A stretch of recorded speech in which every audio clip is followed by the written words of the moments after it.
ছবিটা হবে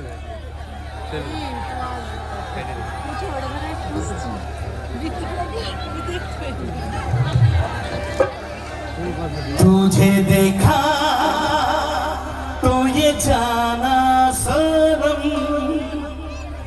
प्यार होता है दीवाना सनम अब यहाँ से कहाँ जाए हम तेरी बाहों में मर जाए हम तुझे देखा तो ये जाना सनम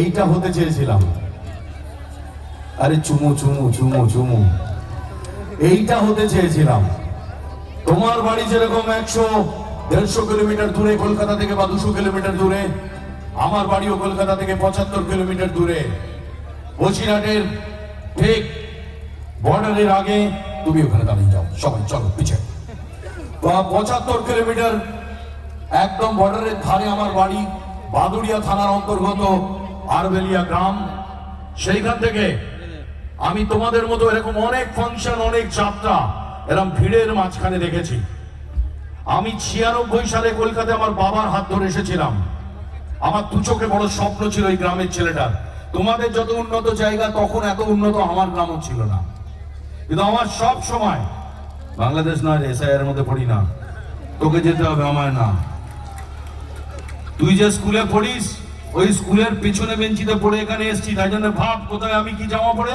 আর তুই কোথায় বসে আছিস তো 96 সালে আমি কলকাতার স্কটিশ চার্চ কলেজে পড়তে এসেছিলাম পড়াশোনায় লেখাপড়ায় ভালো ছিলাম খারাপ ছিলাম না কিন্তু আমার দু চোখে বড় স্বপ্ন ছিল একদিনকে আমায় পৌঁছতে হবে কোথায় আমি সিনেমা করব আমি টেলিভিশন সিরিয়াল করব আমি মঞ্চে কাজ করব পথ এত সোজা ছিল না কারণ আমার এই ইন্ডাস্ট্রিতে চেনা জানা বাবা কাকা মামা পিচি মেশো কেউ নেই আমি একা এসেছিলাম কিন্তু আমাকে একজন সাহায্য করেছে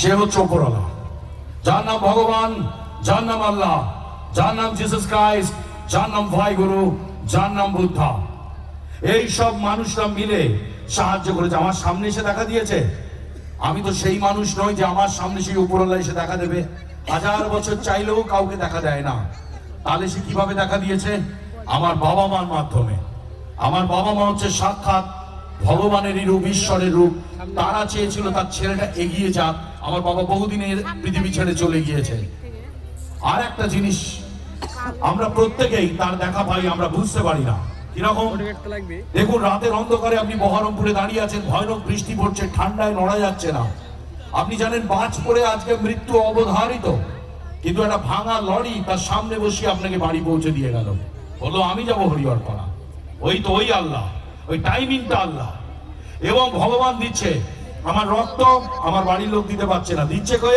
দিচ্ছে আমতলার কেউ আমার প্লেটলেটস দরকার কে দিচ্ছে ডোমকলের কেউ আমার কিডনি দরকার দিচ্ছে কে দেহট্ট থেকে কেউ তাহলে আমার লোক কোথায় বসে আছে দূরে বসে আছে কে সৃষ্টি করেছে ওপরওয়ালা না হলে ভাবুন রাত্রি 10:30টার সময় এই মাটির মধ্যে ভিজে মাটি এবং গা ঘেঁষাঘেঁষি করে আপনারা ঠিক করেছেন আমাকে আগামী কিছুটা সময় দেবেন ওষুধ খাবার টাইম হয়ে গিয়েছে পেটেতে খিদে রয়েছে বাড়িতে গিয়ে ডিনার করবেন বা বাড়ির বয়স্ককে বলেছেন আজকে পারবো না যখন আসবো তখন খাওয়া হবে তাহলে আমার ভগবান আল্লাহ জিসাস ক্রাইস্ট সাক্ষাৎ রূপ আপনারা আমি আপনাদের পায়ে প্রণাম করি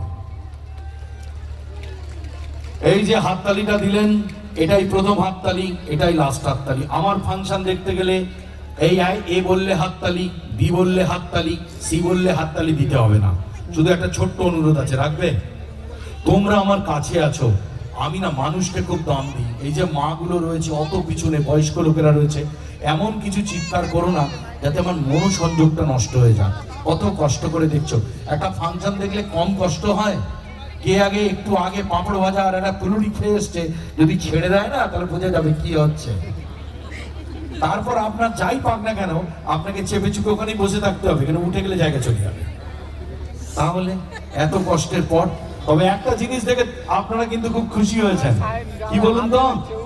সামনে থেকে আমি দেখতে আরো সুন্দর, বলো তো?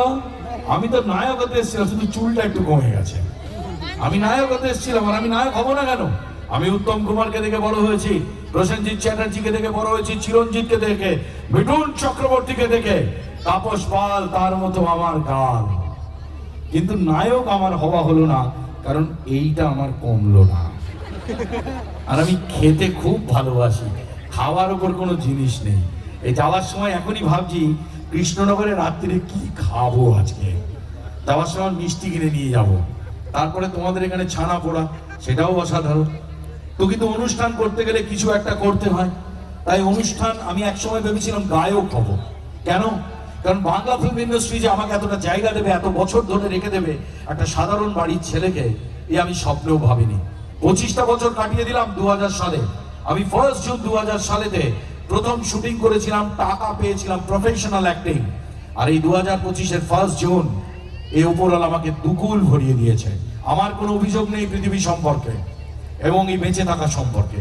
কিন্তু তখন ভেবেছিলাম গায়ক হব। কি গায়ক? কণ্ঠী শিল্পী। কণ্ঠী শিল্পী কিরকম? গৌতম ঘোষ কিশোর কুমারের গান করেন, মিতা চ্যাটার্জি আশা ভোসলের গান করেন, বন্ধু জোজো উষা উত্তুপ মিতা আমাদের আশা ভোসলের গান করে, কুমার শানু নিজে কিশোর কুমারের গান করতেন। তাহলে আমিও গান গাইবো। কোথায়?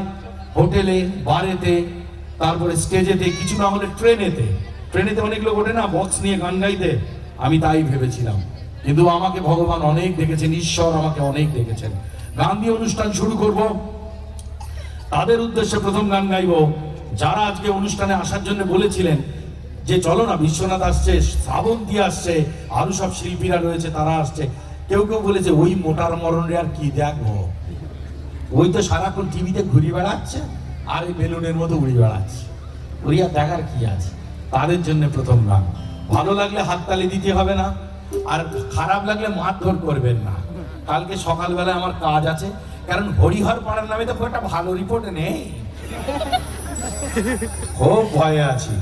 আরে না রে ইয়ার, এত ভালো, আহা, মাদের দেখে সবাই মা নয় কিন্তু আমার। হ্যাঁ, তো গান দিয়ে শুরু করব।